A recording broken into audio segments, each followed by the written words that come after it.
And I want to get into the New York Jets. And I know the Giants are the talk of the town right now here in New York because they just completely stink. But the Giants didn't play the worst team in the NFL yesterday. They didn't get crushed by the worst team in the NFL yesterday. And I've stuck up for Adam Gase for the last 3 weeks. I thought his play calling has been better. And what I saw yesterday, especially in the second half, right? I watched the defense play zone defense the last 3 weeks. And they've played very, very well in the zone packages. Yesterday, not only did Andy Dalton eat the Jets' zone packages up for breakfast, lunch, and dinner. He not only embarrassed the secondary, and what secondary the Jets have is beyond me. Jamal Adams is probably not playing next week. Marcus May has been playing hurt for the last 2 weeks. And their secondary, their corners that have played well, they're no-name guys that no one's ever even heard of. They're still paying Tremaine Johnson, $20 million a year. They got to get rid of that contract. It's affecting the Jets. This is a guy that they overpaid for really 1 or 2 good seasons with the Rams. 2, really.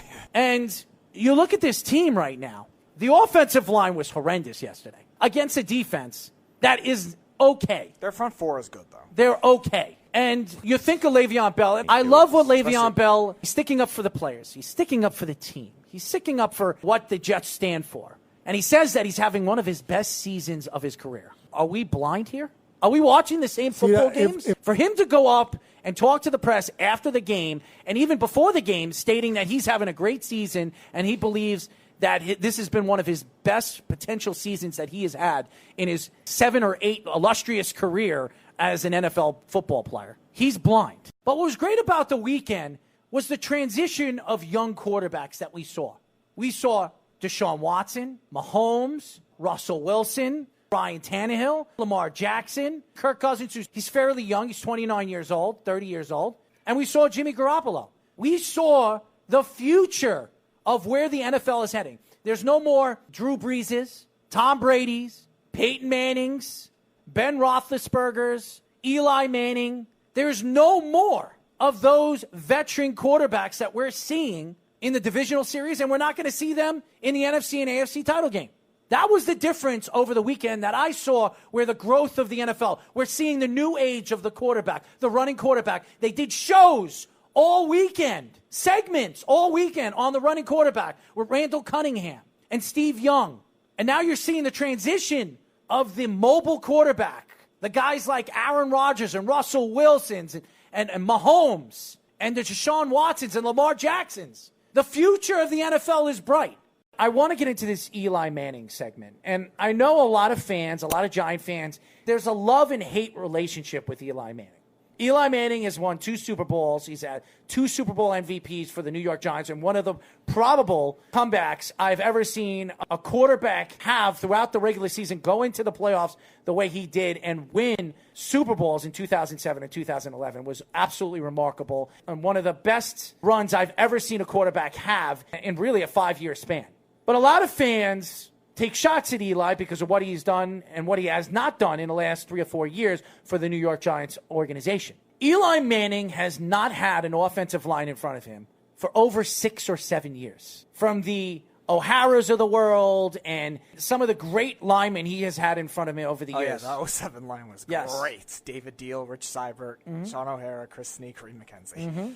Not much better than that. They haven't sniffed anything close to that. Not even close. And even looking at the wide receiving core that the Giants have had over the last couple of years, and I know a lot of people are going to say Odell Beckham, he's a great wide receiver, one of the great wide receivers in the league right now. Odell Beckham has done nothing and has gone nowhere with the New York Giants. He went to 1 playoff game, and he got knocked out in the first round with the Green Bay Packers when Eli Manning had 5 passes to him, and he dropped 3 out of the 5 passes. You can't blame Eli Manning over the last couple of years of where the Giants have been with the Brown situation, the kicker, the coaching situation with this organization ever since they got rid of Tom Coughlin, who was one of the reasons why Eli Manning was there with the New York Giants in that organization. And you look at Eli's career, it's absolutely a Hall of Fame career. Now, I know a lot of people will say, well, if you look at his career as a New York Giant, he's been a New York Giant quarterback for what? 14, 15 years. He's only made the playoffs 6 or 7 out of the 14 years, and he won 2 Super Bowls. If you look at those 2 Super Bowls, that's all you have to look at with Eli Manning's career and where Eli Manning is going to be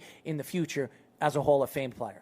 Sources came out that Mike McCarthy will sign with the Dallas Cowboys. He is going to take the vacancy job of the great Jerry Jones, Dallas Cowboys. Now, throughout our social media and really throughout our network, I've been hearing that this is a great move. He was the best qualified person for the job, and he's one of the quality coaches that were available in this offseason coaching vacancy positions. The problem here is not that Mike McCarthy isn't a good coach, because I think he is, and his numbers show that. But numbers don't sell a coach, especially a quarterback that doesn't fit the West Coast offense.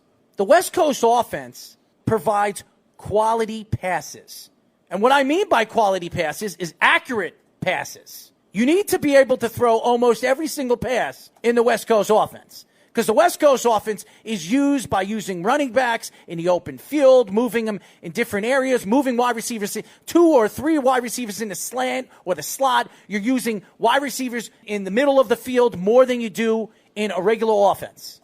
Mike McCarthy is a part of one of the big creators of this offense, the way it was built and the way it was established here in the NFL, him and Andy Reid. But I'll tell you right now, do I think Mike McCarthy is the best coach for this job? Absolutely not. And now everybody says, well, he was the best coach available. Just because you're the best coach available does not mean you're the best coach for that team. Dak Prescott is not an efficient passer. The Dallas Cowboys don't have the weapons really to run this offense. I don't want to hear about Michael Gallup, because Michael Gallup's only been in the league for 2 years, and he had a decent year this year. He fell off in a lot of games. He disappeared in a lot of games. You cannot disappear in the West Coast offense. And I know a lot of people want to look at Dak Prescott's completion percentage this year. Well, he got better at his passes. That's because Ezekiel Elliott didn't run the ball as much as he usually does. Why? Because he missed the whole offseason workout. Now, when you think of the West Coast offense, you do not think of power backs. Now, Eddie Lacy was a power back in the Green Bay Packers offense. Was Eddie Lacy really successful with the Green Bay Packers? He wasn't. Nobody that's ever come out of the West Coast offense was a successful power back. Power backs do not fit in the West Coast offense. So you look at Ezekiel Elliott, who just got paid $80 million and almost $45 to $50 million guaranteed, and you have him for the next 5-6 years. How are you going to build your offense around a power back who is your best player, who doesn't fit the scheme of your offense? How does that work? Yesterday, the New York Jets knocked off a really bad team. Now, they lost the first game of the season, and they didn't just lose that game. They got demolished in that game. And to me, what you saw in this game was a Jet team that was actually playing for the coach, which is surprising. They were down by 3 points early in the fourth quarter, and they came back and they won the game. It went back and forth with Miami in this game. The Jets' defense held them to only 7 field goals, which is an improvement before the first game that they played. 7. But what I saw yesterday was a quarterback that looked better. He threw 1 interception. It was a bad interception. But besides that, he looked good on the field. And you didn't see Le'Veon Bell, which to me shows me one thing. You can win without Le'Veon Bell. Now, I'm not saying that Le'Veon Bell isn't an explosive player and one of the most explosive players that the Jets have had over the last 12 years. But right now where the Jets are at and where they're going to be next year, they don't need Le'Veon Bell. And to me, in the offseason, the number one thing they have to do is move Le'Veon Bell's contract. Because they need to start maneuvering this offensive line that even yesterday was horrendous. They were not protecting Sam in certain aspects of the game, especially in the third quarter. The Jets need to protect this kid. This kid needs to be on his feet at all times. And that is right now the woes for the New York Jets going into next year. It's not their defense, because if Greg Williams is still there, their defense will play better when C.J. Mosley comes back. Quentin Williams has another year under his belt and actually is playing more than 30% of the snaps. And we'll see what they draft in this year's draft. Yesterday, what I saw was a team that played for the coach and wants to play for this coach. Jamal Adams did not play in this game. This defense is a bunch of no-name players practically. Besides Copeland and Quentin Williams that was in and out of the game, and maybe Anderson and Marcus May, there's really nobody on this team that you probably know of. And Jenkins, who's no longer going to be a Jet after the season. Right now, where the Jets are at, they're rebuilding. They're a rebuilding team. And I know a lot of Jet fans says we've been rebuilding for the last 25 years. What we're seeing right now is a team that has a quarterback. I believe they have the quarterback of the future for this organization. They have a very bad offensive line. They have a secondary that has a bunch of players that you barely even know. And they have a front seven that is injured. C.J. Mosley, Avery Williamson, Quinn Williams on and off the field. Leonard Williams is gone. This is a team that needs to rebuild.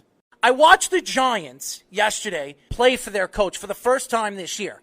Now, they didn't play a good team. They played the Redskins. But in the last couple of weeks, they've played very, very well. And Haskins has played very, very well in the last couple of weeks. But yesterday was Daniel Jones' day. And I'm going to tell you why it's Daniel Jones' day. Because Daniel Jones was only the third quarterback in NFL history in his rookie season to throw 4 touchdown passes in 3 games in his rookie season.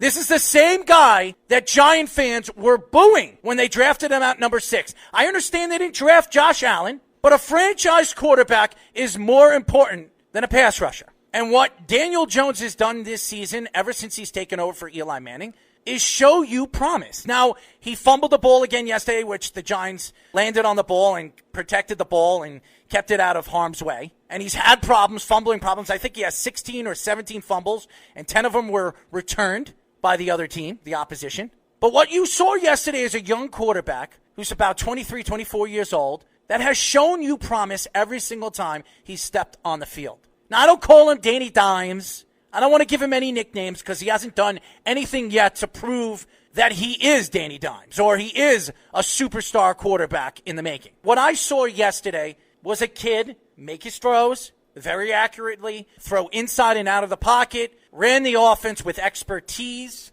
Is Pat Shurmur the coach of the future for this organization? He's not. He's probably getting fired at the end of the season. No. But what we saw yesterday was a quarterback that showed up to a game and actually played hard for not only the team, not only for the fans, but for the organization.